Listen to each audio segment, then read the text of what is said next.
Hi, I'm Richie Kotzen. I want to say hello to the readers of Young Guitar, and I'm going to be showing you a few of my guitar licks.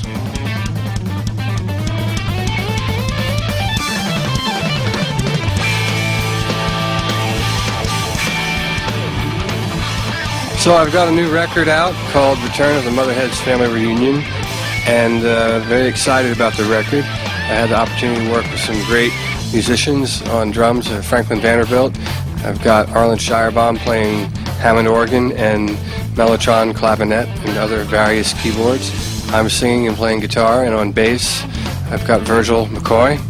And it's a very cool record. It's a lot like my previous Motherhead's Family Reunion CD, and a lot of inspired moments. And really kind of, in addition to trying to have songs that mean something to me on the record, I also focus on the guitar playing, and there's a lot of cool guitar moments, a lot of improv and extended solo sections, and hopefully when you hear the record you will be as excited about it as I am.